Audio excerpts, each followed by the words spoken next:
ইয়া আইয়ুহাল্লাযীনা আমানু আতিউল্লাহ ওয়া আতিউর রাসূল ওয়া লা তুবতিলু আমালাকুম। খুব খেয়াল করে শুনবেন ইনশাআল্লাহ। আল্লাহ তাআলা বলেন, ইয়া আইয়ুহাল্লাযীনা আমানু, বন্ধুগণ, এই ভাষা যদি আমরা বুঝতাম, আল্লাহ তাআলা কোরআনের মাধ্যমে কি সুন্দর সুন্দর কথা বলছে।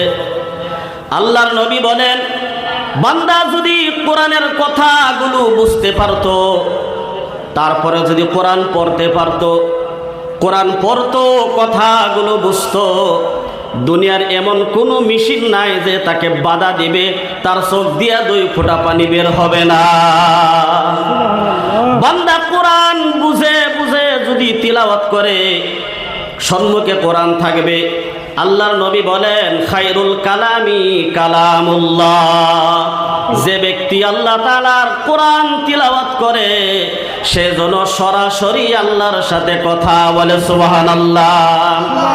এই নিয়ত নিয়ে, এই ভালোবাসা অন্তরের মাধ্যমে নিয়ে বান্দা যখন কোরআনে কারীম তিলাওয়াত করার জন্য বসে, মানাগুলো বুঝে, ধারে ধার কান্দে, আহারে আল্লাহ তাআলার কালাম কত সুন্দর। আল্লাহ তাআলা বলেছেন, ইয়া আইয়ুহাল্লাযীনা আমানু, অর্থাৎ আমরা সকলেই জানি, উলামায়ে কেরাম এইভাবে বলে, হে মুমিন বান্দাগণ, ঠিক না গো?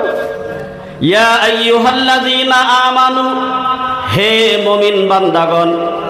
আমাদের ভাষায় যদি বুঝতে চায়, আল্লাহ তাআলা কত মহব্বত করে ডাক দিতেছে, ইয়া আইয়ুহাল্লাযীনা আমানু, হে আমার অতি বিশ্বাসী বান্দারা। সুবহানাল্লাহ। আল্লাহ আমাকে বিশ্বাস করেছে, আপনাকে বিশ্বাস করেছে, রুস্তুম ভাইকে বিশ্বাস করেছে, হবিবুর রহমান ভাইকে বিশ্বাস করেছে, মুরব্বীদেরকে বিশ্বাস করেছে, ধনী থেকে গরিব, গরিব থেকে ধনী পর্যন্ত আল্লাহ তাআলা সকলকে বিশ্বাস করে এই কথাটা বলেছে। সভাপতি সাহেবকে বিশ্বাস করে আল্লাহ তাআলা এইভাবে বলতেছে, ইয়া আইয়ুহাল্লাযীনা আমানু, হে আমার বিশ্বাসীরা, আমি আল্লাহ তোমাদেরকে বিশ্বাস করতেছি, বিশ্বাস করি, আমার বিশ্বাস আছে, তোমাদের উপরে আমাদের আস্থা আছে। আল্লাহ তাআলা এই কথা বলার পর আল্লাহ তাআলা কত সুন্দরভাবে মানুষদেরকে বুঝাইতেছে, আতিউল্লাহ, বান্দা তোমাদের উপরে বিশ্বাস আছে, তোমরা নিশ্চয় আমার আনুগত্য করবা।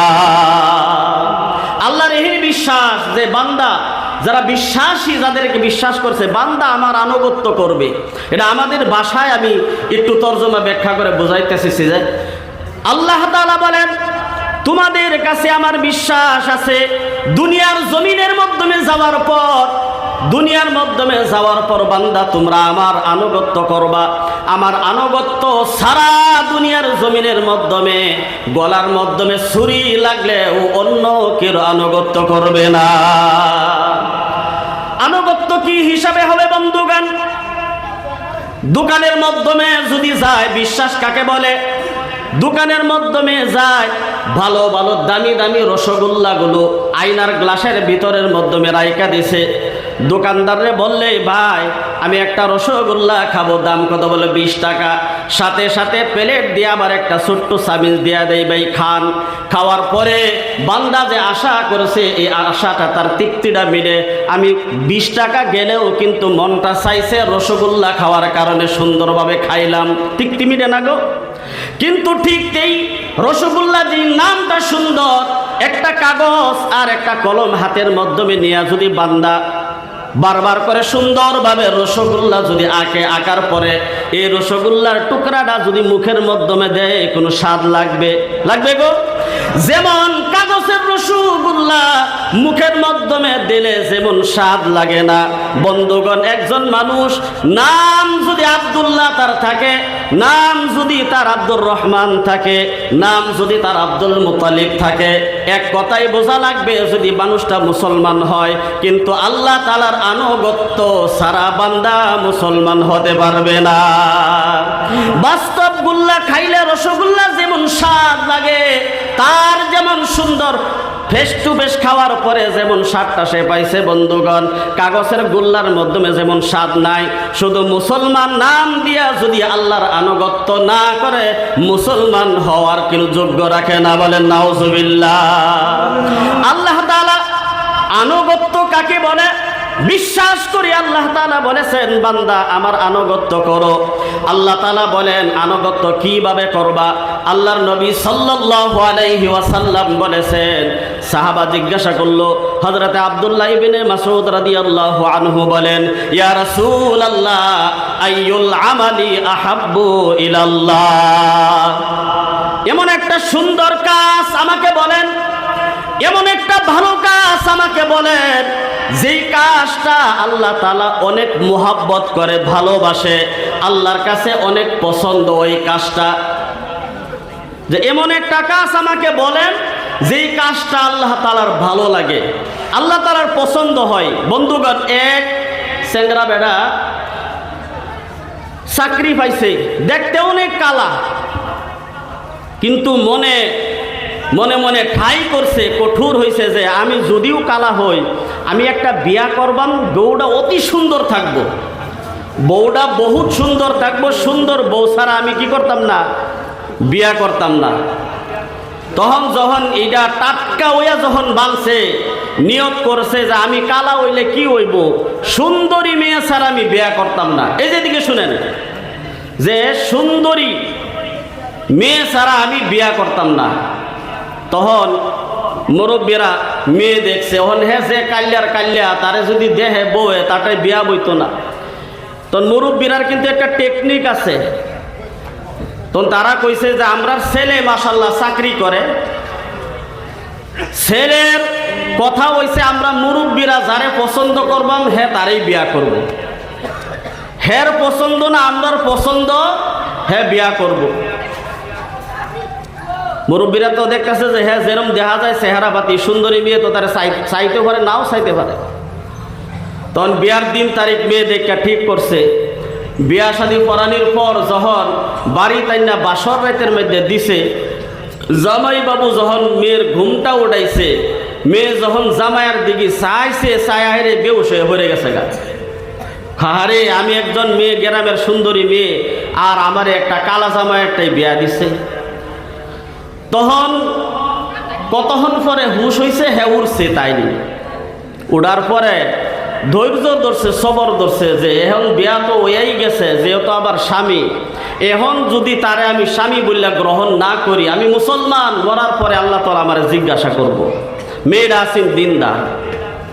তখন দিন যাইতেছে, কিছুদিন পরে জিগাইছে, স্বামী আমার, আমরা দুইজনের মধ্যে কিন্তু একটা সুন্দর ভালোবাসা হইছে, তুমি যে কালা, তুমি কি সুন্দরী বউ ফাইলা হইলে? এই মুরব্বীরা টেকনিক যদি না করতো, আমি তো তোমারে দেখছি না, দে আসারা বিয়া বইছে। যাই হোক, বিয়া যদি হইছেই, তে কৌশে আমরা দুইজনের ভিতরে দুইটা গুণ যে আছে, আমি যেরকম অনুভব করি দেখি তোমার এরকম অনুভব হয় নাকি?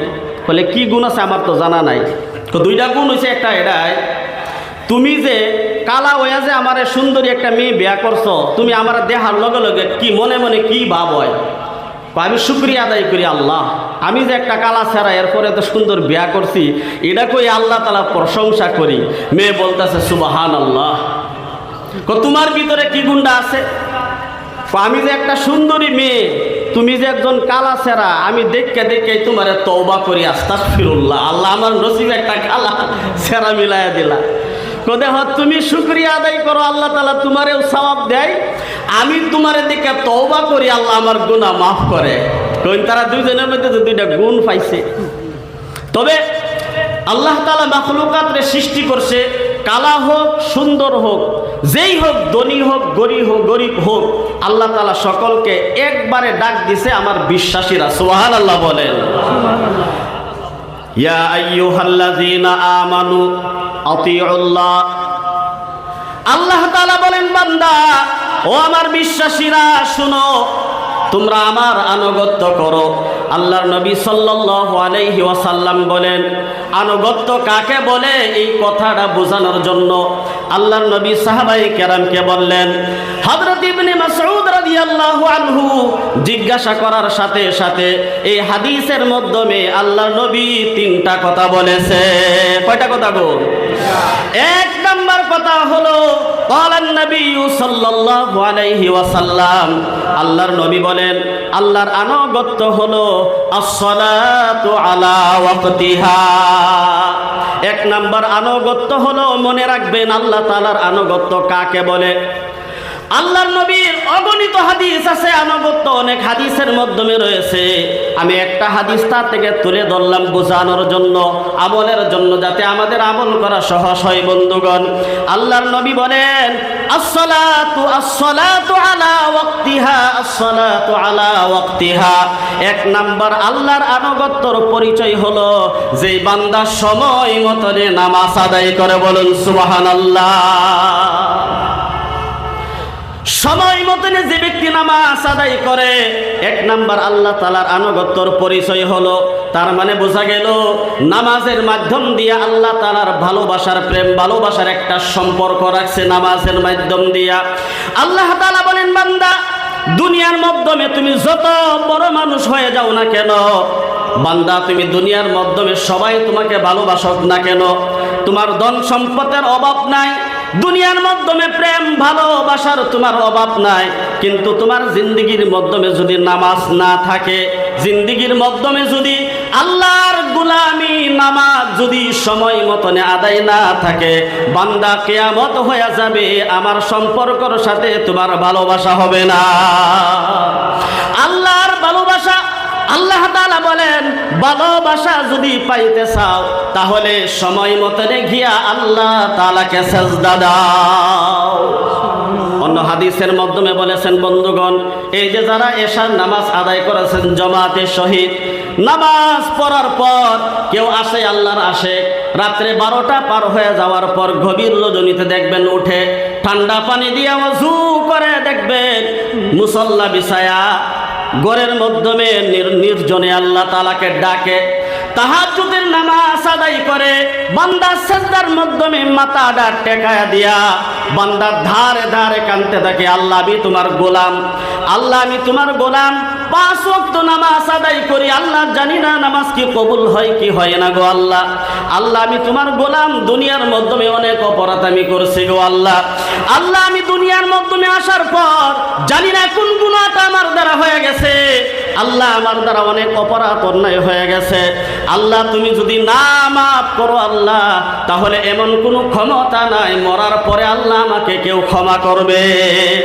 এইভাবে আল্লাহ তাআলার আশিক ঘুমাই না রাত্রে 12টার পরে, যেমন ঠান্ডাই হোক, যেমন আরামের ঘুম হোক না কেন, যেমন ভালো দামি বিছানা হোক না কেন, ব্ল্যাঙ্কেটটা সরায়া দিয়া দেখবেন আল্লাহর পাগল হিসাবে বান্দা জমিনের মাধ্যমে সিজদার মাধ্যমে যখন পড়ে যায়, আল্লাহ তাআলাকে যখন ডাকে, রুকুতে গিয়া যখন ডাকে সুবহান রাব্বিয়াল আ'লা, সুবহান রাব্বিয়াল আযীম, সুবহান রাব্বিয়াল আযীম, সিজদার মাধ্যমে মাথাটা টেকায়া দিয়া যখন ডাকে সুবহান রাব্বিয়াল আ'লা, আল্লাহ তাআলা বলেন, ফেরেশতা তুমি বলেছিলা ওয়া ইয ক্বালা রাব্বুকা লিল মালাইকাতি ইন্নী জাইলুন ফিল আরদি খলিফা قالوا أتجعل فيها من يفسد فيها ويسفك الدماء ونحن نسبح بحمدك ونقدس لك قال إني أعلم ما لا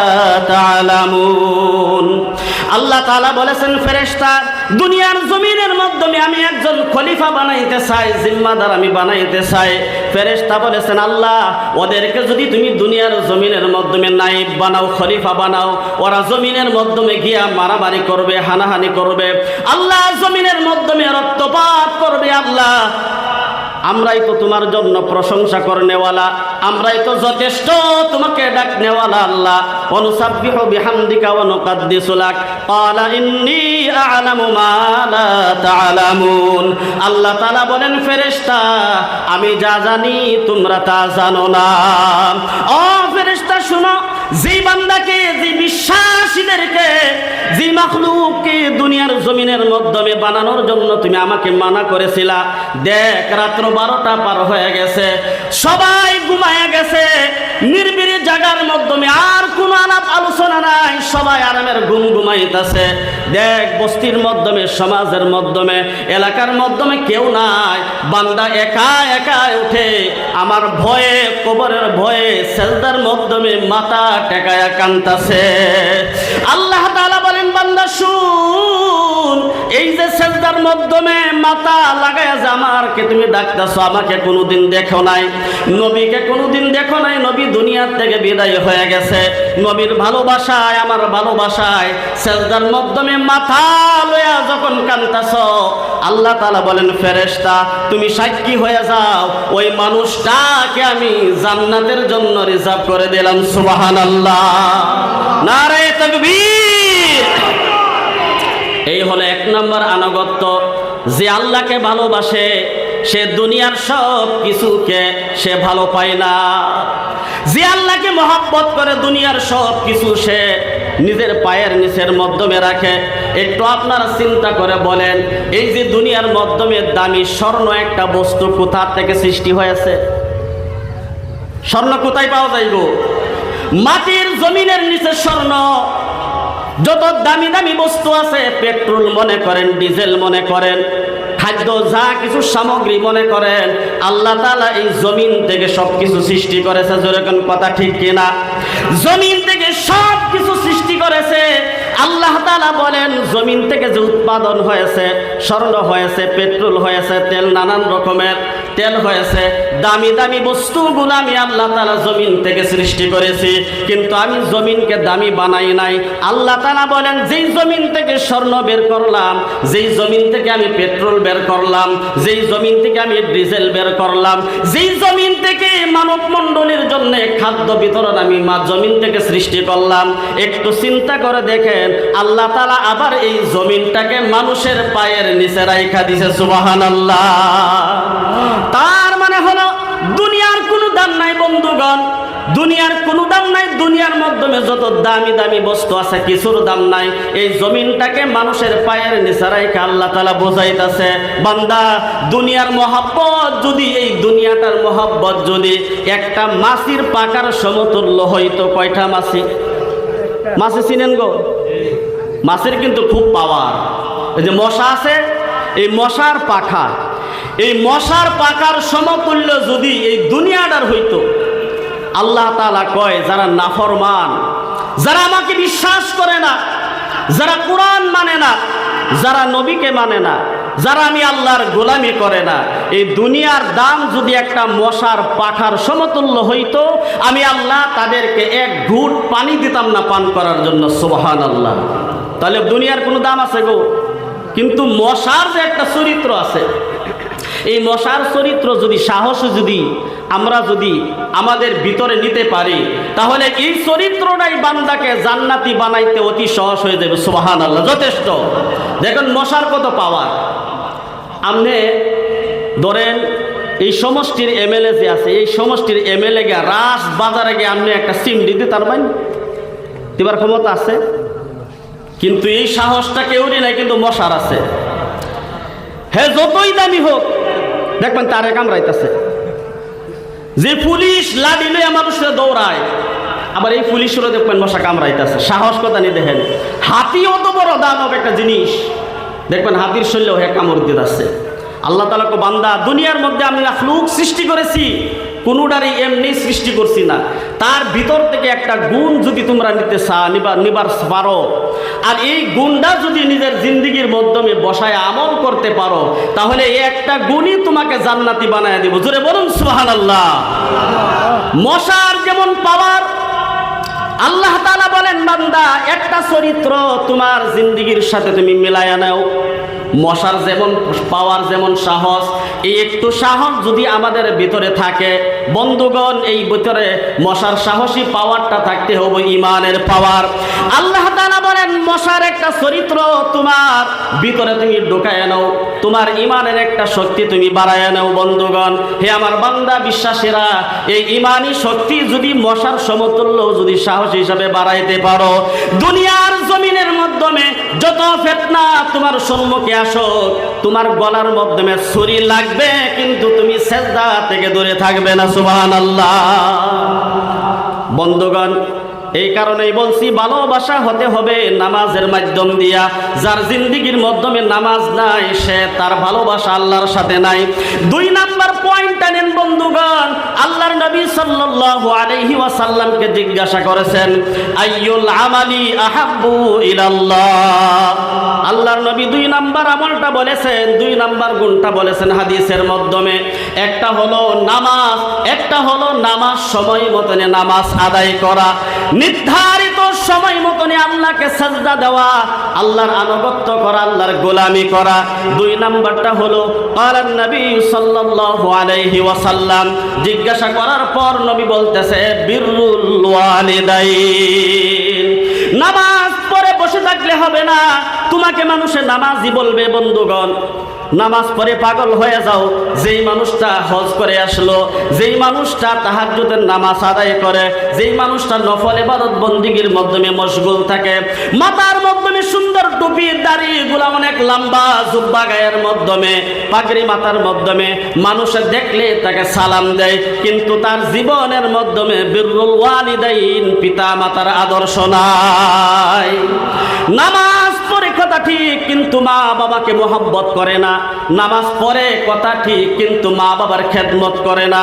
আল্লাহ তাআলা কোরআনের মাধ্যমে বলেছেন ওয়াকাদা রাব্বুকা আল্লা তা'বুদু ইল্লা ইয়্যাহু ওয়া বিল ওয়ালিদাইনি ইহসানা। তোমার রবের তরফ থেকে চূড়ান্ত সিদ্ধান্ত হয়ে গেছে, ফয়সালা হয়ে গেছে, তোমরা তোমার রবের ইবাদত করো, পাশাপাশি দিয়া তোমার পিতা মাতার খেদমত করো। আল্লাহ তাআলা নামাজকে ফরজ করেছে, পিতা মাতার খেদমতকে আল্লাহ তাআলা ফরজ করেছে। সুবহানাল্লাহ। এখন আপনি নামাজ পড়ুন, সব কিছু ঠিক আছে, দান খয়রাত সব কিছুই ঠিক আছে, হজ করেছেন, কিন্তু মা বাবার যে খেদমত, মা বাবার স্নেহ আদর ভালোবাসা আপনার সাথে নাই। আল্লাহ তাআলা সব বেকার হয়ে গেছে গা। হাদিসের টুকরা একদম সহি বন্ধুগণ, বিররুল ওয়ালিদাইন পিতা মাতার খেদমত করা, তাদের সাথে ভালো আচরণ করা। বন্ধুগণ, আপনাদের সম্মুখে আমি একটা ছোট্ট ঘটনা শোনাইতে চাই।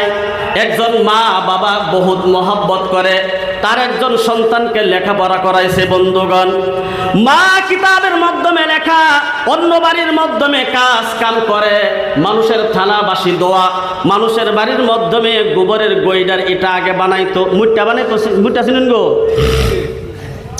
খড়ি বানায়া মা অন্যর বাড়ির মাধ্যমে কাজ করে সন্তানকে লেখাপড়ার খরচ দেয়। বন্ধুগণ, এইভাবে কষ্ট করে করে সন্তানকে লেখাপড়া করাইতেছে। বাবা বাজারের মাধ্যমে গেলে একটা আপেল যদি মনে হয়, দোকানের মাধ্যমে দেখে আপেলটা দেখার মাধ্যমে অনেক সুন্দর, কিন্তু যদি কি না খায় তাহলে সন্তানকে লেখাপড়ার খরচ দিতে পারবে না। এই একটা কষ্ট মনের মাধ্যমে নিয়া বাবা কিন্তু বাজারের আপেল কি না খায় না, সন্তানের লেখাপড়ার খরচ দিবে। মা ঈদের দিন ভালো একটা কাপড়, তারা নতুন কাপড় পরে ঈদ করে না, একটা দামি কাপড় যদি কি না আনে তাহলে সন্তানের খরচ কমে যাবে, লেখাপড়ার খরচ তাকে দেওয়া লাগবে। এইভাবে কষ্ট করে মা বাবা দুইজনে মিলে, গরিব মানুষ বন্ধুগণ খেয়াল করে শুনবেন, গরিব মানুষ সন্তানটাকে ভালোভাবে লেখাপড়া করে তাকে পার করেছে। হঠাৎ করে যখন রেজাল্টটা ভালো করেছে, মা বাবা আনন্দ খুশি। এই যে জীবনের একটা কষ্ট, যেই বাবা রোদের মাধ্যমে ক্ষেত খামারের মাধ্যমে কাজ করে সন্ধ্যার সময় বাড়িতে আইসা যখন টাকাটা হাতে নেয়, ওই টাকার দিকে তাকায়া তাকায়া কষ্টটাকে নিবারণ করে যে এই টাকাটা আমার সন্তানের লেখাপড়ার কাজে লাগবে। এই যে জীবনের একটা কষ্ট, যখন সন্তান ভালো রেজাল্ট করেছে বন্ধুগণ, মা বাবা আনন্দ হইয়া সমস্ত কষ্ট মা বাবা ভুলে গেছে। কিছুদিন পর খবর আসছে তোমার সন্তান যে ভালো রেজাল্ট করেছে, সরকারের তরফ থেকে তাকে অ্যাওয়ার্ড দিয়েছে, সম্মান প্রাপ্ত তাকে তাকে দিয়েছে, এরপরে সরকারে তাকে সুন্দর একটা দামি চাকরি দিয়েছে। বন্ধুগণ, চাকরি পাইছে, মা বাবা মনে করেছে এবার আমার সন্তানটাকে বিবাহ করা লাগবে। মা বাবা সন্তান চাকরি করে, তাকে ভালো একটা বাড়ির মাধ্যমে সুন্দর একটা কন্যা দেখে বন্ধুগণ তাকে বিবাহের কাম শেষ করে দিল। বন্ধুগণ, আল্লাহর নবী সাল্লাল্লাহু আলাইহি ওয়াসাল্লাম বলেছেন, হে মুসলমান শুনো, আমার উম্মতেরা শুনো, বিবাহ যখন করাইতে যাও তখন ধন সম্পদ দেখিও না, দেখবা তার ভিতরে কি দিন আছে কিনা নাই, মেয়েটার ভিতরে কোরআনের শিক্ষা আছে কিনা নাই, দেখবা মেয়েটা নামাজি কিনা, নামাজ পড়ে না, মেয়ের মার খানদানটা ভালো আছে কিনা নাই, তা দেখে তাকে বিবাহ করাইবা। কিন্তু ওই মা বাবা গরিব মানুষ, সাধারণ মানুষ, তারা তো এইভাবে কিছুই বোঝে না। সন্তানটাকে ভালো একটা বাড়ির মাধ্যমে বিবাহ করাইছে। মা বাবার আশা যে আমরা গরিব মানুষ, ভালো একটা বাড়ির যদি তারে বিয়া করাই তাহলে এই ফুলার যদি কোনো আপদ বিপদ মুসিবত আয়ে তাহলে নিশ্চয়ই শ্বশুর বাড়ির থেকে তাকে একটু দাব দিবে। মা বাবার একটা ধারণা থাকে না গো, সবেরই আছে, আমারও আছে, আপনি করা আছে, সবেরই থাকে না। খুব ভালোভাবে দিন যাইতেছে। কিছুদিন যাওয়ার পর বন্ধুগণ আর সহ্য হবেন, ওই মেয়েটা, তার ভিতরে কোরআনের জ্ঞান ছিল না, তার ভিতরে দিনের কোনো শিক্ষা ছিল না, মা তাকে দিনের আদর্শ শিক্ষা দেয়নি। বন্ধুগণ, কিছুদিন পর সন্তানকে হঠাৎ করে একদিন রাত্রের বেলা বলছে, স্বামী আমার, আমি একজন বড় লোকের বাড়ির মানুষ, আমি সবসময় ভালো ঘরের মাধ্যমে আমি শুয়েছি, ঘুমাইছি, দামি একটা বিছানার মাধ্যমে আমি ঘুমাইছি, আমি কোনোদিন আমার বাবার বাড়ির মাধ্যমে ঝাড়ু হাতে নিয়ে আমি কোনোদিন আমার বাড়ির দহরের মাধ্যমে আমি যাই নাই, সাফাই করি নাই, বাড়ির উড়ানটা আমি কোনোদিন সাফ করি নাই। তোমার বাড়ির মাধ্যমে আসার পর আমার অনেক ঘৃণা লাগছে, তোমার বাবার চেহারা দেখলে আমার ভালো লাগে না, তোমার মা সিরাপাটা কাপড় পিন্দে দেখে আমার ভালো লাগে না, তোমার বাপকে পাগলের মতন দেখা যায় দেখে ভালো লাগে না। কারণ গরিব মানুষ কি দিয়া সে সুন্দর করে থাকবে, ভালো একটা জামা সে কিনতে পারে নাই জীবনের মাধ্যমে। সব সময় আল্লাহ তাআলার তাও শুকরিয়া আদায় করেছে। মেয়েটা রাত্রে গোপনে গোপনে বলতেছে, আমি এই বাড়ির মাধ্যমে থাকতে পারবো না, তাড়াতাড়ি করে আমাকে আমার বাড়ির মাধ্যমে ফিরাইয়া দাও। সন্তান ছিল মা বাবার পাগল। বন্ধুগণ দেখেন, ভালো একটা তার জীবন সঙ্গিনী যদি বানায় না দিতে পারেন, যদি তার জীবনের মাধ্যমে দিন যদি না থাকে, দেখেন পরিয়ালকে কেমনে ধ্বংস করে। বন্ধুগণ, রাত্রে গভীর রাত্রে বোঝানোর পর তাকে বলতেছেন, তুমি জানো না আমার আব্বা কত কষ্ট করেছে, এই যে আমার বাবার চেহারা কেন তোমার দেখতে ভালো লাগে না, আমি তো দেখতে আমার মনটা ঝুরাইয়া যায়, কারণ আমার বাবা এই যখন প্রচণ্ড রোদ ছিল, যে রোদ মানুষে সহ্য করতে পারতো না, এমন রোদের মাধ্যমে আমার আব্বা হাতের মাধ্যমে শ্রেণী নিয়ে আমার মানুষের ক্ষেত খামারের মাধ্যমে কাজ করতে যাইতো। ওই দৃশ্যটা যখন আমার চোখের মাধ্যমে ধরা পড়ে, আমি পা প্রাণ দিয়ে আমার বাবার চেহারার দিকে তাকায়া আল্লাহু আকবার চিৎকার দিয়া আমি সাথে সাথে জমিনের মাধ্যমে পড়ে যাই। আজকে তুমি রাত্রে গোপনে গোপনে বলতাছো তুমি আমার বাবার চেহারা তোমার ভালো লাগে না, আমি এই বাড়ি ছাড়তে পারবো না, তোমার সিদ্ধান্ত তুমি নাও, আমি নিতে পারবো না। সকালবেলা ওই যুবক চাকরির তালাশে গিয়েছেন, অফিস আদালতে তার যাওয়াই লাগবে। সময় মতন অফিসের মাধ্যমে পয়সা যাওয়ার পর এই যে পুত্রবধূ বাড়ির মাধ্যমে শাশুড়ির সাথে সরাসরি বলতেছে, শাশুড়ি আম্মা আপনি কেন এইভাবে পাগলের বেশে থাকেন, আমার আম্মা দেখতে কত সুন্দর দামি দামি কাপড় পিনদে, আপনার স্বামী সিরা পাটা কাপড় পিনা বাজার মার্কেট করে, রাস্তা দিয়ে ঘোরাফেরা করে, আমার দেখতে ভালো লাগে না, আপনারা গরিব মানুষ, আমি জানি না আমার বাবা কি দেখে আপনাদের সাথে রিশতা করেছে, ছেলেটা তো মাশাআল্লাহ দেহা সুন্দর, কিন্তু আপনাদেরও তো আমার ভাল লাগে না। এইভাবে যখন শাশুড়ির সামনে এই কথাগুলো বলতেছে, বন্ধুগণ, শাশুড়ি আম্মা দুইটা চোখ দিয়া পানি বের করে ঘরের মাধ্যমে গিয়া কোনার মাধ্যমে বসে পড়ছে। আল্লাহ, আমরা তো গরিব মানুষ, সাধারণ মানুষ, বুঝি না এই মেয়ে কি বলে, আমাকে দেখলে বলে ভালো লাগে না, আমার শরীরের মাধ্যমে কালা কাপড়, ময়লাওয়ালা কাপড় দেখলে বলে ভালো লাগে না। এই সন্তানের পিছনে যা কিছু আসিন সব কিছু খরচ করে দিয়েছি, আমি ভালো দামি একটা কাপড় কিনতে পারি নাই আমার সন্তানের লেখাপড়ার খরচ দেওয়ার কারণে। আজকে আমার পুত্রবধূ আমার কাছে বলে আমার চেহারা বলে বা তার কাছে ভালো লাগে না। আমার স্বামী এত কষ্ট করে আমার কাছে সদা একটু করে আনে, আমার স্বামীকে দেখলে বলে তাকে ভালো লাগে না। শাশুড়ি ছিলেন জ্ঞানী বন্ধুগণ, গরিব হইলাম তার মাথার মাধ্যমে বুদ্ধি ছিল। গরিব মানুষ ভাবতেছে এই যে যুবতী মেয়ে তার তো বয়স বেশি হয়েছে না, আমার সন্তানের মতন সন্তান যদি ভুল করে, এই মেয়েটা যদিও একটা ভুল করেছে আমি তাকে কিছুই বলবো না, আমার সন্তানের কাছেও আমি এই বিচারটা দিব না। শাশুড়ি গোপন ভাবে তাকে রাইখা দিছে।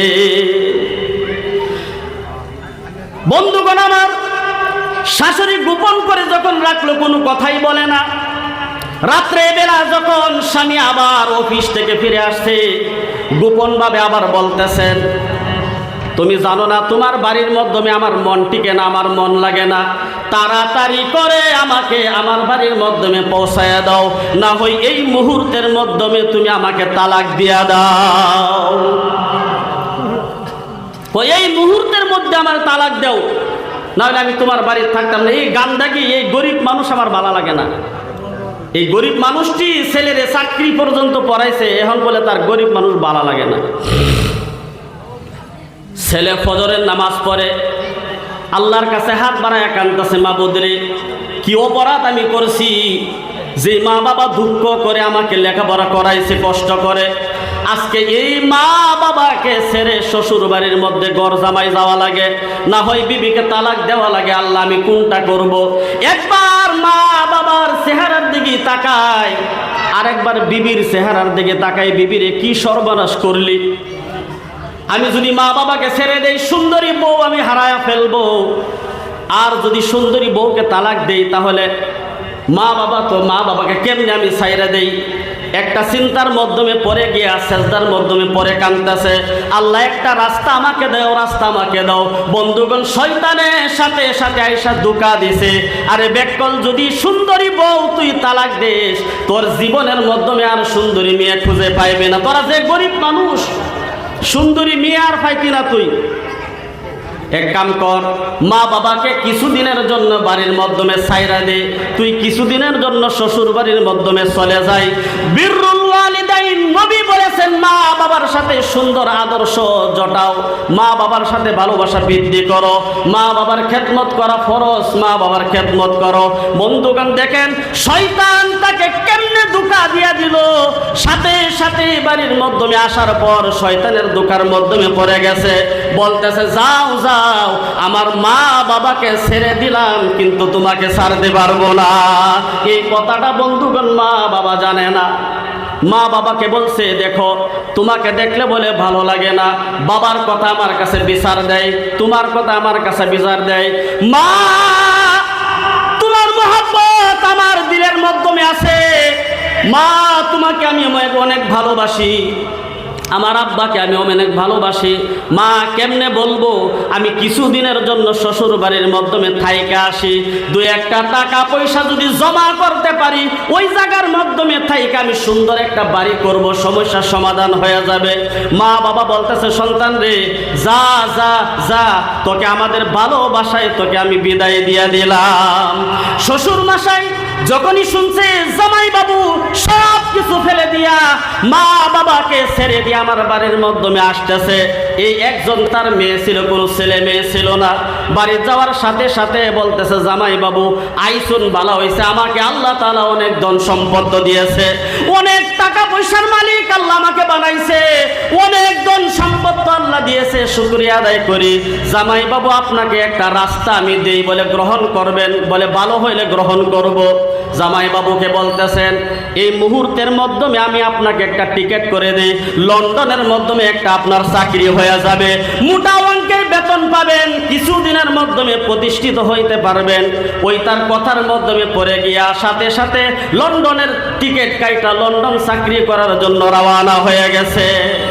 এইভাবে চাকরিকাল যাতে সংক্ষেপে বলতেছি বন্ধুগণ, চাকরি করতেছে, কিছুদিন যাইতেছে, অফিস করতেছে, অনেক টাকা দরমহা পায়, অ্যাকাউন্টটা বানাইছে তার আদর, এই যে মোহাব্বত করতো যে বিবিরে ঘরের বউরে, এই অ্যাকাউন্টটাও বানাইছে তার বউয়ের নামে, হ্যাঁ নিজের নামে বানাইছে না। বিদেশে চাকরি করে 1 বছর পার হয়ে গেল, মা বাবার কোনো খবর নাই। মা বাড়ির মাধ্যমে কষ্ট করে, বাবা বাড়ির মাধ্যমে কষ্ট করে। বাবা বলে, বিবিরে অনেক কষ্ট কইরা লেখাপড়া করাইছি, সন্তান কিন্তু আমাদেরকে বলবে না, আমরা কষ্ট করে চলতে থাকি, সন্তান অনেক টাকা পয়সা নিয়ে আমাদের বাড়িঘর সুন্দর বানাবে বলছে। 1 বছর পার হয়ে গেছে, যা কিছু টাকা ইনকাম করে সব বউয়ের অ্যাকাউন্টের মাধ্যমে সাথে সাথে পাঠায়া দেয়। এইভাবে 2, 4, 5 বছর যখন চলে গেছে বন্ধুগণ, দেখেন মা বাবার খবর না নেওয়ার কারণে, মা বাবার কষ্টগুলা সে মনে না করার কারণে আল্লাহর পক্ষ থেকে আযাবের অর্ডার হয়ে গেছে। ওই বিদেশে লন্ডনে চাকরি করার অবস্থার মাধ্যমে আল্লাহ তাআলা ওই যুবকটার শরীরের মাধ্যমে প্লেগ রোগ দিয়া দিছে। এমন বড় রোগ দিয়েছে বন্ধুগণ, বিদেশি ডাক্তারের কাছে যখন গেছে, পরীক্ষা নিরীক্ষা করার পর যখন ধরা পড়ছে বন্ধুগণ, ধরা পড়ার পর বলতেছে, হে যুবক ভাই, 5 বছর হয়ে গেছে, তোমার শরীরের মাধ্যমে যে প্লেগ রোগ ধরা দিছে, আমরা পরীক্ষা করে দেখলাম তুমি 1 সপ্তাহের উপরে আর বাঁচবা না। মাত্র 1 সপ্তাহ সময় আছে, তুমি টিকিট কাটার সাথে সাথে বাড়ির মাধ্যমে চলে যাও। সন্তান এইবার পড়েছে টেনশনের মাধ্যমে বন্ধুগণ, কি করব? আহারে 5টা বছর পার হইল, মা বাবার কোনো খবর নিলাম না। ওই 5 বছর যত ইনকাম আমি করলাম, সমস্ত ইনকামগুলো আমার বউয়ের অ্যাকাউন্টের মাধ্যমে জমা করে দিলাম। সাথে সাথে একটা চিঠি লিখছে, শ্বশুরি শাশুড়ির নামে একটা চিঠি লিখছে, ঘরের বউয়ের নামে একটা চিঠি লিখছে, বলতেছে আমি 1 সপ্তাহের মাধ্যমে বৃহস্পতিবারের দিন আমি ফ্লাইটে বাড়ির মাধ্যমে আসতেছি। খবর শোনার সাথে সাথে ঘরের বউ একটা চিঠি রিটার্ন পাঠাইলেন। বউ শাশুড়ি মিলা, তার শাশুড়ি আর শ্বশুর মিলে একটা চিঠি লিখলেন বন্ধুগণ। দুইজনে বউ শাশুড়ি মিলে একটা চিঠি দিলেন, শাশুড়ি আর শ্বশুর মিয়া মিলে একটা চিঠি, আর আপন বউ একটা চিঠি, মোট 2টা চিঠি রিটার্ন পাঠাইলেন। বউয়ে যেই চিঠিটা পাঠাইছে বন্ধুগণ, ওই চিঠির মাধ্যমে অনেক লম্বা লেখা, বলতেছে স্বামী আমার 5টি বছর পার হয়ে গেছে, 5 বছর পরে তুমি তাড়াতাড়ি বৃহস্পতিবারে বাড়িতে আসতেছ, তোমার শরীরের মাধ্যমে রোগ হয়েছে, একটা কাম করো। দেখছি অনেক স্বামীরা যখন বিদেশের মাধ্যমে রোজগার করতে যায়, বাড়িতে আসার সময় নিজের ঘরের বউয়ের কারণে দামি দামি জিনিস কিনা নিয়ে আসে। আমি অনেক দামি জিনিসের কথা বললাম না, ওই দূরের থেকে যখন তুমি আসবা, আমার লাগা কিছু দামি দামি কিছু স্যাম্পলের মাধ্যমে কিছু লাল রঙের নীল রঙের শাড়ি কিনা নিয়ে আইসো, আর সুন্দর চেহারার মাধ্যমে একটা পারফিউম, দামি একটা পারফিউম কেউ নিয়ে আসো, আর হাতের মাধ্যমে দামি 1 জোড়া স্বর্ণের চুড়ি কিনে নিয়ে আসো, নাকের ফুল, কানের দুল, দামি বস্তুগুলো তুমি ওই জায়গা থেকে খরিদ করে নিয়ে আসো। এই চিঠি পড়ার পর স্বামী কান্তাছে, আহারে আমি সালাম দিয়া বললাম, ডাক্তারে বলছে আমি 1 সপ্তাহের বেশি বাঁচবো না, আমার শরীরের মাধ্যমে প্লেগ রোগ ধরেছে। এরপরেও বিবি বলতেছে নানান জিনিস আনার জন্য, আহারে। এরপরে মনটা তার নরম হয়ে গেছে, মনটা কি আমি 1 সপ্তাহ বাঁচবো, আহারে তারা কি চিঠির উত্তর পাঠাইলো।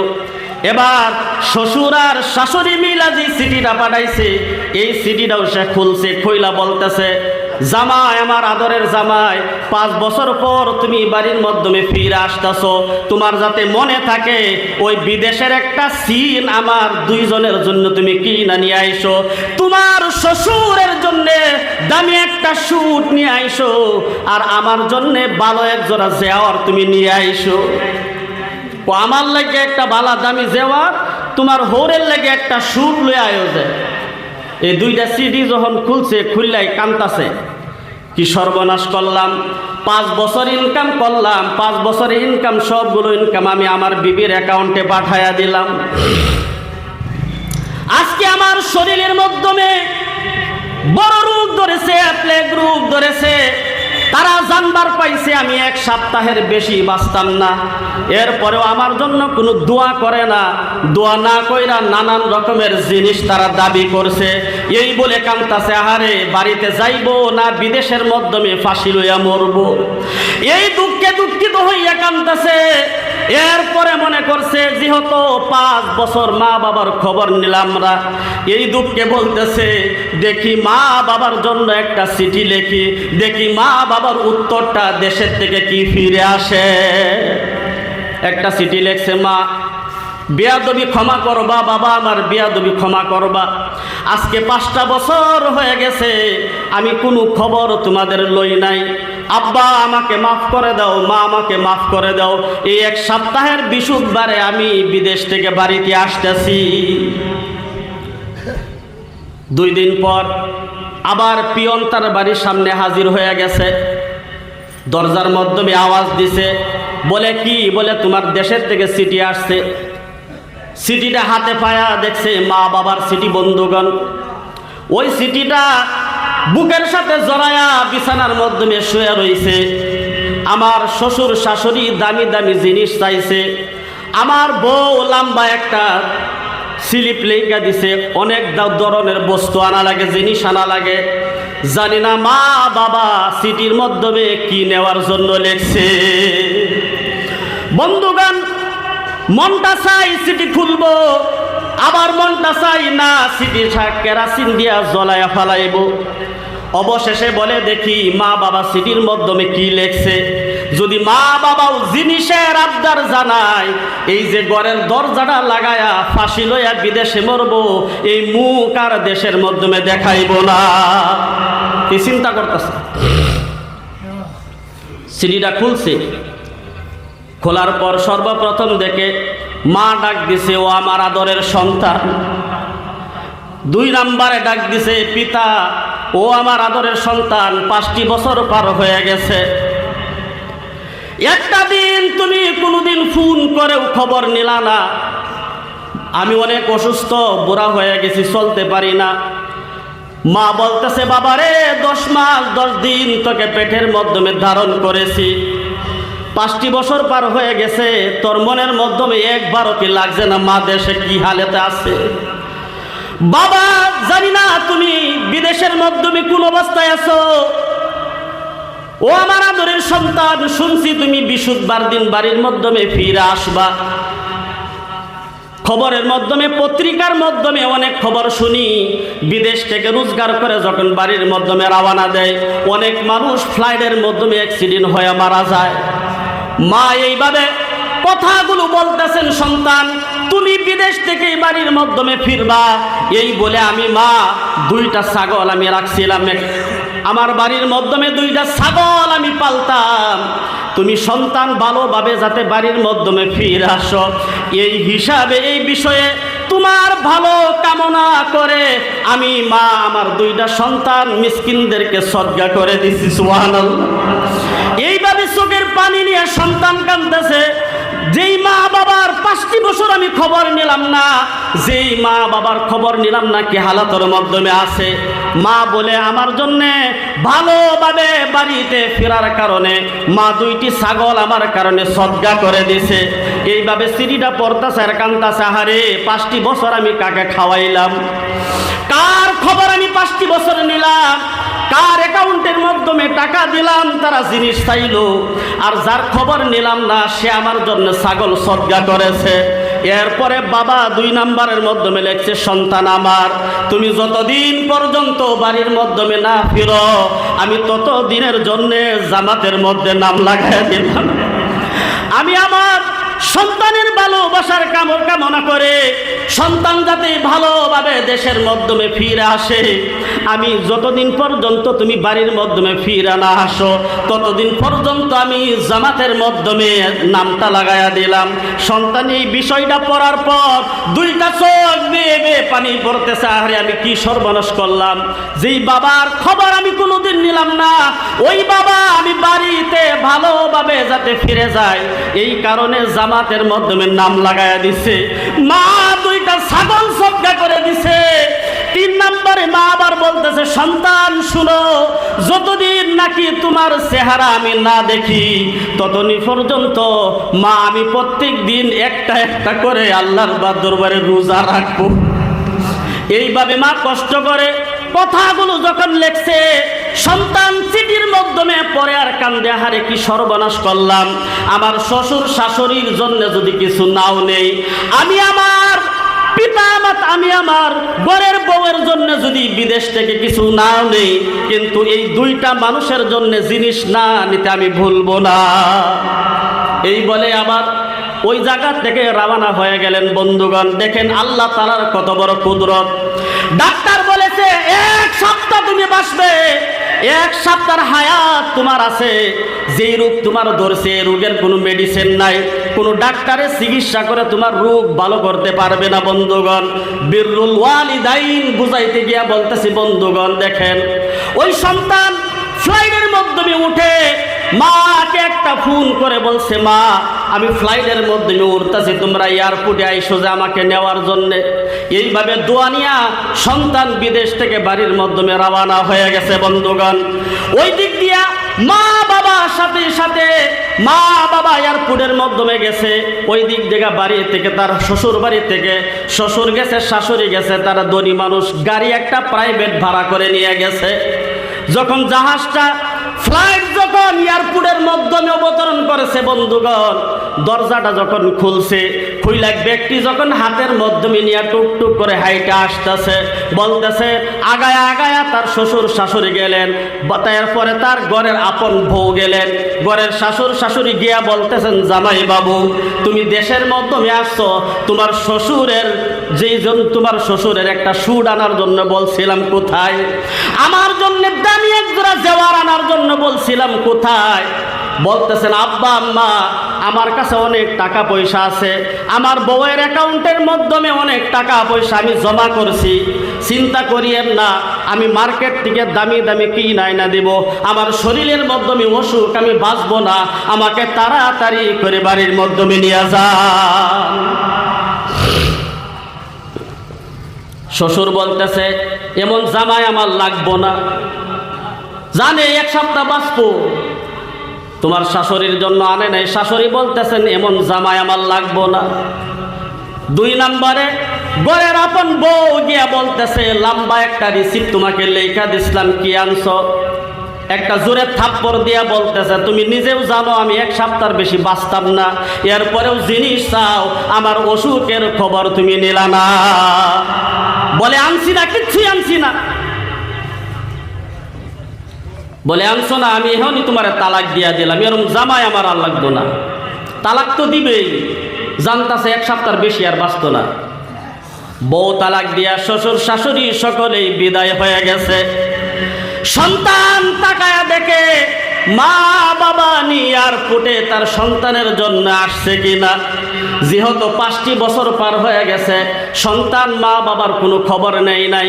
তাকায়া তাকায়া দেখে দূর থেকে একটা বৃদ্ধ মানুষ, দাড়ি পাকা মুরব্বী, মা সিরা পাতা কাপড়ে পাগলির মতন আগায় আগায়া লাঠির মধ্যে ভর দিয়া আসতেছে। বন্ধুগণ সম্মুখে আয়েশা যখন হাজির হয়ে গেছে, সন্তান বলতেছে, মা বিদেশ থেকে তোমাদের জন্য কিছু আনতে পারি নাই।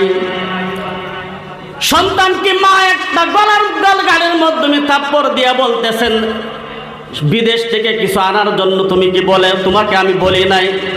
তুমি আমার সন্তান কলিজার টুকরা সহি সালামতে যে বিদেশ থেকে ফিরে আইছো, এটাই আমাদের জন্য বহুত বড় জিনিস। দেখেন মা বাবা কত বড় বস্তু। শ্বশুর শাশুড়ি জিনিস চাইলো আর মা বাপ চাইলো সন্তান, যে আদরের সন্তান তুমি যে ফিরে আইছো, এটাই তো আমার লেগে বহুত বড় জিনিস। সন্তান বলতেছেন, মা তোমরা তো এই খবর জানো না, আমার বিদেশের মধ্যে বহুত বড় রোগ হয়ে গেছে। মা বলতেছে, সন্তান গম পাইছি। সন্তান বলে, কিভাবে গম পাইছো? ফোনের মাধ্যমে তো তোমাদেরকে খবর করি নাই। মা বলতেছে যে এই সন্তানকে 10 মাস 10 দিন পেটের মাধ্যমে ধারণ করেছি, তরমুজের মতন বহন করেছি। 2টা বছর এই বুকের দুগ্ধ খাওয়ায়া তোমার তোমাকে যে শিয়ান করছি, তোমার বাবা মানুষের ক্ষেত খামারের মাধ্যমে কাজ করে তোমাকে চাকরি পর্যন্ত পৌঁছাইছে, যেই মা 10 মাস 10 দিন সন্তানকে পেটের মাধ্যমে ধারণ করেছে, এই সন্তানের বিদেশের মাধ্যমে কিছু হইলে তুমি কি জানো মা বাবা কি গম পাবে না? আমরা গম পেয়ে গেছি তোমার বিদেশের মাধ্যমে কি হয়েছে বলো। সন্তান বলতেছেন মা যাও বাড়িতে গিয়া বলবো। মা বলতেছেন না না এখনই বলো তোমার কি হয়েছে। সন্তান চিৎকার দিয়া বলতেছেন মা আমি আর বাঁচবো না। বলেছে কে বলছে? বলে ডাক্তারে বলেছে আমার প্লেগ রোগ হয়ে গেছে, আমি 1 সপ্তাহ বাঁচবো, 1 সপ্তাহের বেশি বাঁচবো না। মা বাবা দাড়ি পাকা মুরব্বী আল্লাহ তাআলা বলেছে, আল্লাহর নবী সাল্লাল্লাহু আলাইহি ওয়াসাল্লাম একদিন মসজিদে নববীর মাধ্যমে বসা ছিল। হযরতে আবু বকর সিদ্দিক রাদিয়াল্লাহু আনহু আয়েশা বলতেছেন আয়া দেখতেছেন নবী কাঁদতেছেন, আল্লাহর নবীকে দেখা বলতেছেন ইয়া রাসূলুল্লাহ আপনার চোখের মাধ্যমে কেন পানি একটু বলেন। নবী আপনার চোখের মাধ্যমে কেন পানি একটু বলেন। আল্লাহর নবী বলতেছেন আবু বকর শুনো, এই যে মুহূর্তের মাধ্যমে জিবরাইল আয়েশা বলছেন ইয়া রাসূলুল্লাহ আপনার উম্মত যারা ঈমানের অবস্থায় মুসলমানের হালতে নামাজি অবস্থায় যারা দাড়িগুলো পাকাইছে, যাদের চুলগুলো পাকছে দাড়িগুলো পাকছে, কিয়ামতের দিন আমি আল্লাহ এই মুরব্বিদেরকে আযাব দিলে আমি আল্লাহর শরম লাগবে। সুবহানাল্লাহ, নারে তাকবীর। বৃদ্ধ বাবা দাড়ি পাকা মুরব্বী, মা বুড়া হয়ে গেছে, ভালোভাবে চোখে দেখে না, এয়ারপোর্টের মাধ্যমে সেজদার মাধ্যমে পড়ে গেছে দুইজনে। আল্লাহকে সেজদা দিয়া বলতেছেন আল্লাহ তুমি বলছো দাড়ি পাকা মুরব্বী যদি আমার কাছে কিছু চাই তুমি তাদের খালি হাত তুমি ফিরাইয়া দাও না। আল্লাহ মুরব্বী মানুষ যদি আমার কাছে দোয়া করে আল্লাহ বলে তার হাত আমি খালি ফিরাইয়া দেই নাই। আল্লাহ আমি মা বাবা সেজদার মাধ্যমে জমিনের মাধ্যমে পড়ে গেলাম। আল্লাহ আমার সন্তানের যে রূপ হয়েছে আল্লাহ 5টি বছর আমি সন্তানের চেহারার দিকে তাকায় দেখি নাই। আল্লাহ গো আমি আমার সন্তানকে হাতের মাধ্যমে পেয়েছি, শুনেছি আল্লাহ 1 সপ্তাহের বেশি আমার সন্তান বাঁচবে না।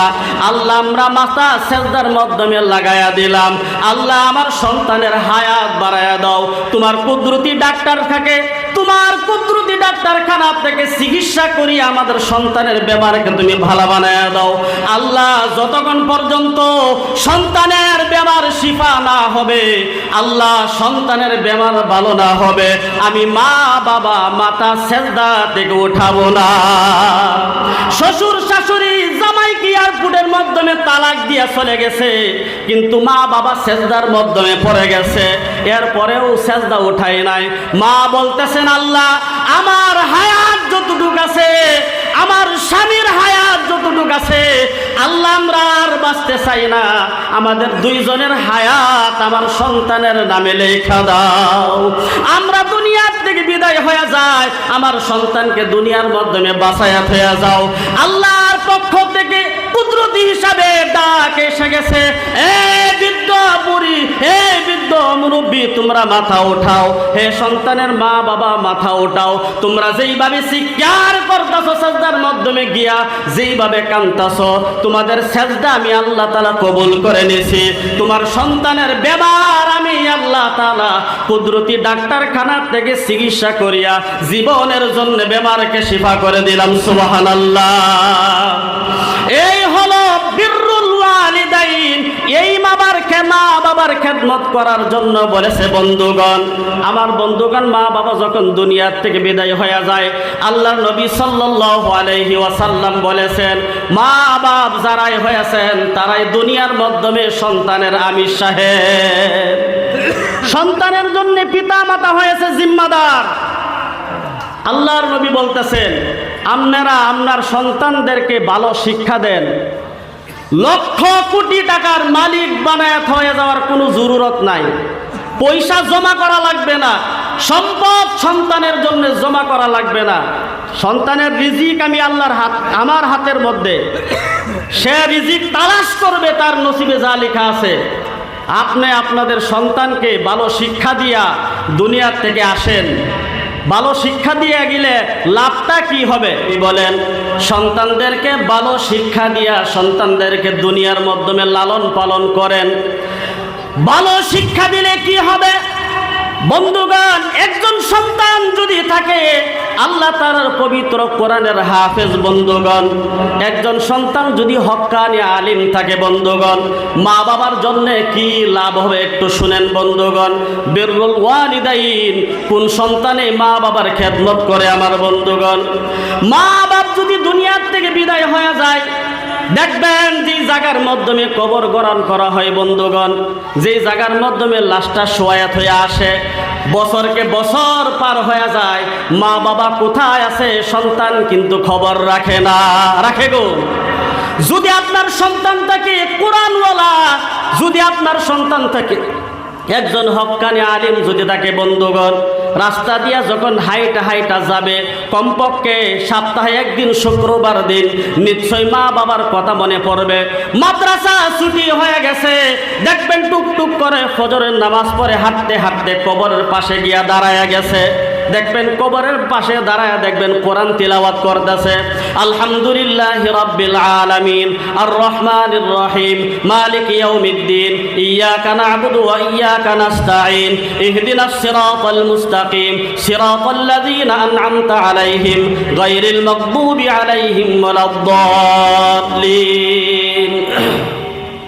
কোরআন তিলাওয়াত করে আর আল্লাহর দরবারে বারগাহে ইলাহির মাধ্যমে দুইখানা হাত উঁচা করে দেয়। আল্লাহ গো, এই যে জায়গার মাধ্যমে আমি খাড়া হয়ে রইছি, আল্লাহ এই জায়গার মাটির নিচে আমার আব্বা শুয়ে রইছে, আল্লাহ এই মাটির নিচে আমার আম্মা ঘুমায়া রইছে, আমার আব্বা আমার জন্য অনেক কষ্ট করেছে, আমার আব্বা অনেক আমার জন্য কষ্ট করেছে, পিতা মাতা দুজনই আমার জন্য অনেক কুরবানি দিয়েছে। আল্লাহ এই জায়গার মাধ্যমে তারা শুয়ে রয়েছে, ঘুমায়া রয়েছে।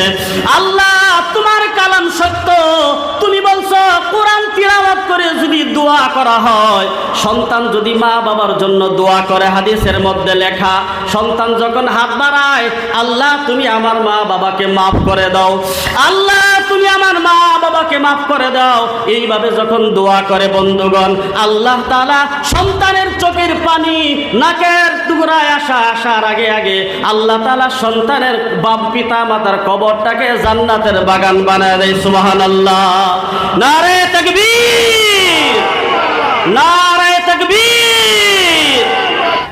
বন্ধুগণ, সন্তান যখন মা বাবার জন্য কোরআন পড়ে দোয়া করে, আল্লাহ মা আমার অনেক কষ্ট করেছে, বাবা আমার অনেক কষ্ট করেছে, আল্লাহ মা বাবার জন্য দোয়া করি, যতক্ষণ পর্যন্ত মা বাবার কবরের আযাব না মাফ হবে, মা বাবার কবরটা যতক্ষণ পর্যন্ত জান্নাতের বাগান না হবে, আমি সন্তান ততক্ষণ পর্যন্ত তোমার সম্মুখ থেকে হাত নামাবো না। এইভাবে চোখের পানি ফালায়া ফালায়া কান্দে, আল্লাহর রহমতের মাধ্যমে জুস মেরে দেয় বন্ধুগণ। আল্লাহর সাথে সাথে ডাক দেয়, যে ফেরেশতা শোনো, হে ফেরেশতা শোনো, দেখো সন্তান মা বাবার জন্য কিভাবে চিৎকার করতেছে, সন্তান মা বাবার মাগফিরাতের জন্য কিভাবে চোখের পানি ফালায়া কাঁদতেছে, আমি আল্লাহর সহ্য করতে পারি না। ফেরেশতা তোমরা সাক্ষী হয়ে যাও, আমি আল্লাহ তাআলা মুহূর্তের মধ্যে ওই মা বাবার কবরটাকে জান্নাতের বাগান বানায়া দিলাম। সুবহানাল্লাহ। সেই জন্য আল্লাহ তাআলা বলেছেন, ইন্না আরাদনাল আমানাতা আলাস সামাওয়াতি ওয়াল আরদি ওয়াল জিবাল ফাআবাইনা আন ইয়াহমিলনাহা ওয়া আশফাকনা মিনহা ওয়া হামালাহাল ইনসান। বন্ধুগণ, কোরআন এমন দামি সম্পদ, কোরআন এমন দামি সম্পদ, ওয়া হামালাহাল ইনসান। আমি সংক্ষেপে বলতে চাইতেছি, আল্লাহ তাআলা বলেছেন, নিশ্চয় আমি একটা আমানত দুনিয়ার মাধ্যমে রাখছিলাম। কি রাখছেন গো? এদিকে দেখেন, এদিকে কি রাখছেন? আমানত। আল্লাহ তাআলা বলতেছেন আমানত অর্থাৎ দায়িত্ব আমি দুনিয়ার মাধ্যমে দিয়েছিলাম। ইন্না আরাদনাল আমানাতা আলাস সামাওয়াতি ওয়াল আরদ। আসমানের সম্মুখে আমি দায়িত্ব দিয়েছিলাম, জমিনের সম্মুখে আমি দায়িত্ব দিয়েছিলাম, পাহাড়ের সম্মুখে আমি দায়িত্ব দিয়েছিলাম, কিন্তু তারা কেউ গ্রহণ করে না। ভয়ে ভয়ে আসমান বলেছে, আল্লাহ আমার ভয় লাগে, আমি দায়িত্ব নিতে পারবো না। আসমান বলেছে, আমার ভয়, আমি দায়িত্ব নিতে পারবো না। জমিন বলেছে, আল্লাহ আমার ভয় লাগে আমি দায়িত্ব নিতে পারবো না। পাহাড় বলেছেন আল্লাহ আমার ভয় লাগে আমি দায়িত্ব নিতে পারবো না। ইন্না আরাদনাল আমানাতা আলাস সামাওয়াতি ওয়াল আরদি ওয়াল জিবাল ফাবাইনা ইয়াহমিলনাহা। সবাই বলেছে আল্লাহ দায়িত্ব নিতে পারবো না। কিসের দায়িত্ব নিতে পারবো না বন্ধুগণ? আল্লাহ তাআলা অন্য জায়গার মাধ্যমে বলেছেন লাউ আনজালনা হাযাল কুরআনা আলা জাবালিল লারাইতাহু খাশিআ। বন্ধুগণ, যেই দায়িত্ব জমিন গ্রহণ করে নাই, ভয়ে নিতে পারে নাই, যেই দায়িত্ব আসমান ভয়ে নিতে পারে নাই, যেই দায়িত্ব বন্ধুগণ পাহাড় ভয়ে নিতে তারা বাধ্য হলো না, বলে আমরা নিতে পারবো না। ওয়া হামালাহাল ইনসান, আল্লাহ তাআলা বলেন এই দায়িত্ব মানুষ হয়ে গ্রহণ করেছে। সুবহানাল্লাহ। দায়িত্ব হলো বন্ধুগণ, আল্লাহ তাআলা বলেছিল আসমানের উপরে কোরআন নাজিল করার জন্য। আসমান বলেছে কোরআনের ভয়, কোরআনের ভার আমি লইতে পারবো না। জমিন বলেছে কোরআনের ভার আমি লইতে পারবো না। আবার পাহাড় বলেছে কোরআনের দায়িত্ব আমি নিতে পারবো না। ও হামালাহাল ইনসান, আল্লাহ তাআলা বলেন যেই দায়িত্ব নেওয়ার জন্য আসমান মানা করেছে, জমিন মানা করেছে, পাহাড় মানা করেছে। ও হামালাহাল ইনসান, আল্লাহ তাআলা বলেন দেখেন ছোট্ট 10 বছরের বাচ্চা, 12 বছর বয়স হয়েছে, আল্লাহ তাআলা 30 পারা কোরআন একটি 12 বছরের সন্তানের সিনার মাধ্যমে মাহফুজ করে দিয়েছে। সুবহানাল্লাহ, নারে তাকবীর। কোরআন বহুত পাওয়ারফুল কিতাব, কোরআন অনেক দামি সম্পদ। যারা কোরআনওয়ালা হয়ে গেছে, যাদের সন্তান কোরআনের হাফেজ হয়ে গেছে, যাদের সন্তান কোরআন বুঝছে বন্ধুগণ, কোরআনের বরকতে আল্লাহ তাআলা মা বাবার কবরটাকে জান্নাতের বাগান বানায় দেয়। সুবহানাল্লাহ। শুধু তাই নয় বন্ধুগণ, একজন কোরআনের হাফেজ কিয়ামতের দিন আল্লাহ তাআলা তাদের ফ্যামিলির যাদের উপরে জাহান্নাম ওয়াজিব হয়ে যাবে বন্ধুগণ, জাহান্নামের ফয়সালা হয়ে গেছে, জাহান্নাম ওয়াজিব হয়ে গেছে। একজন কোরআনের হাফেজ কিয়ামতের দিন এমন 10 জন ব্যক্তিকে তাদের ফ্যামিলি থেকে 10 জন ব্যক্তিকে সুপারিশ করে আল্লাহর জান্নাতের মধ্যে পৌঁছায় দিবে। সুবহানাল্লাহ। বন্ধুগণ, কোরআন বহুত বড় দামি সম্পদ। আমরা ওয়াদা করি আমাদের একটা সন্তান হইলেও কোরআন শিক্ষা, কোরআনের হাফিজ বানাবো ইনশাআল্লাহ। আর বন্ধুগণ, আসসালাতু আলা ওয়াক্তিহা, আমি এই হাদিসের একটা টুকরার মধ্যে আলোচনা করছিলাম। আমরা এখন যদি একটু ওয়াদা করবার পারি, আমরা যতদিন মৃত্যুর আগ পর্যন্ত আমরা ইনশাআল্লাহ এক ওয়াক্ত নামাজ আমরা ছাড়বো না ইনশাআল্লাহ। কে রাজি আছেন হাত উঠে আমরা? নারে তাকবীর। আল্লাহ তাআলা আমরা সকলকে নবীর আশেক বানায় দেব। আল্লাহ তাআলার পাগল বান্দা হিসাবে কবুল করুক। আমরা সবাই বলি আমিন।